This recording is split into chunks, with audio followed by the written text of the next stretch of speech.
Hi, this is Kohan. Very nice to see you back in the Clarinet Anthology. Today, let's talk about one of the most popular clarinet pieces, what almost every young clarinetist has to pass through in their lives, the Rabaud Solo de Concours. Concours.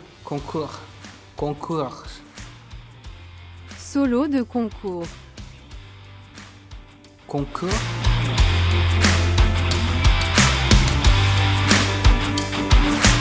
This piece was composed for the Paris Conservatoire's clarinet exam in 1910, but actually not only that year they reused it in other clarinet exams 5 more times. 1908, 1915, 1919, 1925, 1937. Rabaud had a kind of mantra that modernism is the enemy. It's true, if you listen, the Solo de Concours actually it's not that advanced as other pieces or other composers were in that age. Actually, the Rabaud Solo de Concours is not even that advanced than Rabaud's other pieces. Check on his other pieces, worth it. To give you a slightly wider perspective how the world looked at the time, I collected a few historical facts for you. So the piece was written in 1901, when US Steel became the first $1 million corporation incorporated by JP Morgan. Van Gogh pictures were made their first exhibition in Paris 10 years after his death, got recognized and admired by a wider public. Picasso had his first exhibition in Paris, of course he was living at the time, not like Van Gogh. Poor boy.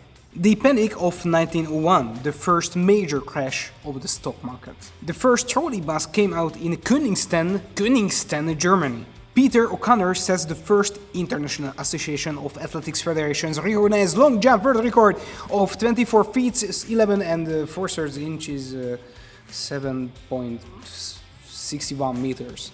The record will stand for 20 years. Vice President Theodore Roosevelt becomes the 26th President of the United States. The first Nobel Prize ceremony is held in Stockholm on the 5th anniversary of Alfred Nobel's death. Guglielmo Marconi receives the first transatlantic radio signal sent from Poldhu. The okapi is observed for the first time by Europeans, previously known only by Africans. American businessman William S. Harley draws up a plan for his first prototype motorcycle.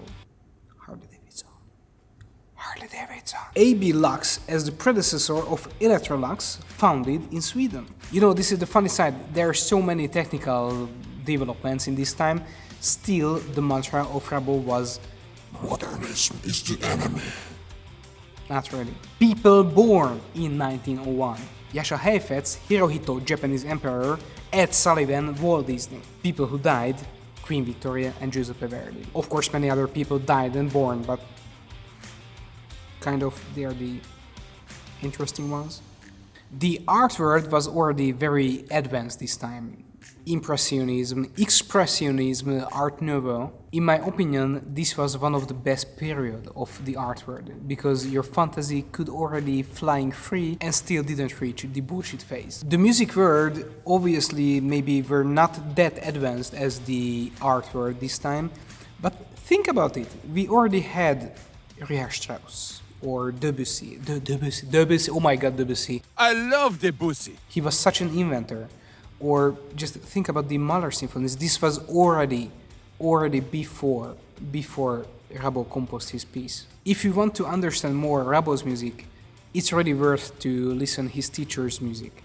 His teacher was Jules Massenet. Of course, we all know Massenet by his famous Thais Meditazione, one of the most popular best of classics kind of piece, still incredible. Why it's incredible? Because the harmony progression is very simple, just like Rabaud. It's very simple, but sometimes they drop a certain harmony change to make a very dramatic, emotional happening in the music. It's really quite interesting. Especially search on the symphonic works of both of them. In some aspects, Rabaud looks like he was much more a successful businessman in music with his position and everything than a composer.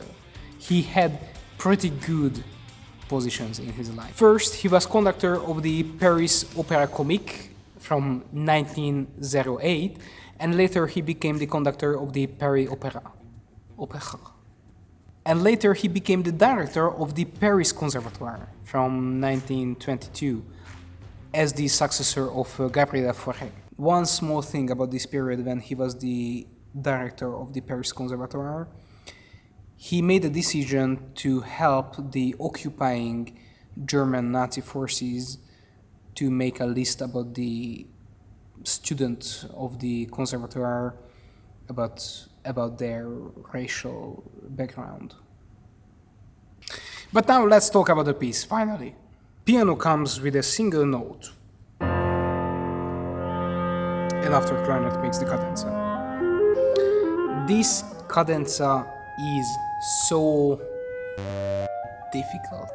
It's full of uncomfortable jumps and harmony changes, basically very simple harmonies, but he can always add some extra notes what makes your fingers confused about it. For example, this is this little middle thing in the cadenza, what I like and hate at the same time, because the idea of this 5/7 kind of separation, like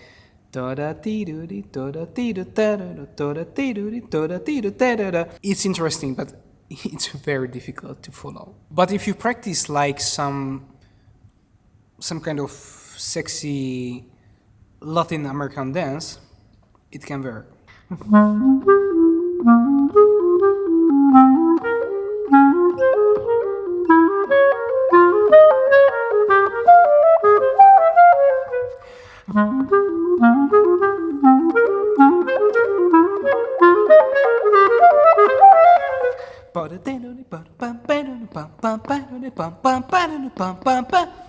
You know, it's like that.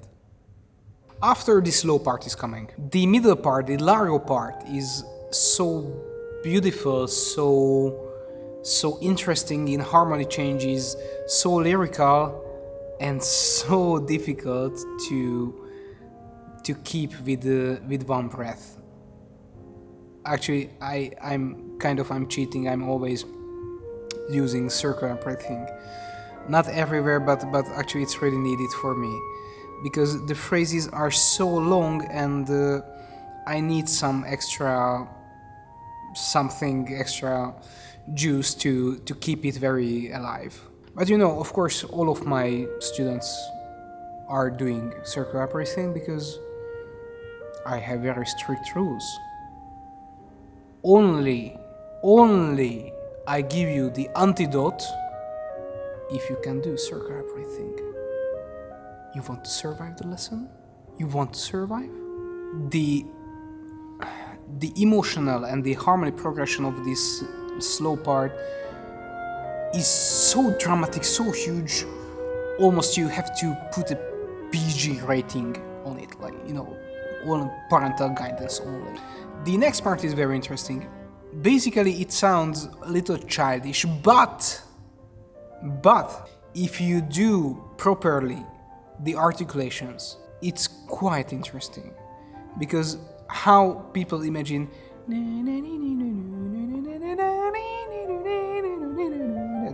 something like that, but there are much more depth in this.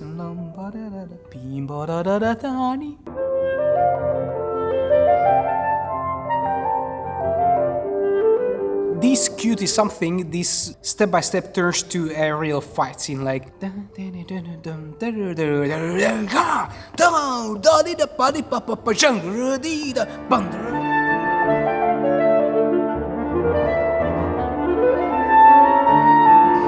especially why does it feel like a fight scene, because sometimes the new accent comes in the middle of the bar or something, and it's like a real punch in the face.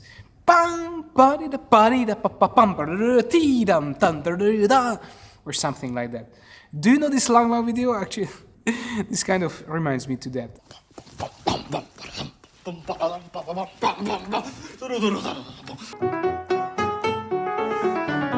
The last page, the last part, is really brilliant. It's not so very difficult technically, not so easy, not the most difficult piece ever, but you can really show your virtuosic skills with it. The first side of this last part is going with the 6/8. Almost I could see it's like like fluffy. The short staccatos, the texture of the whole thing is just brilliant. And the second half goes with the 16th. Also depends on how fast you play, but it's kind of easy to play. It's mostly scales, but still it can be super cool.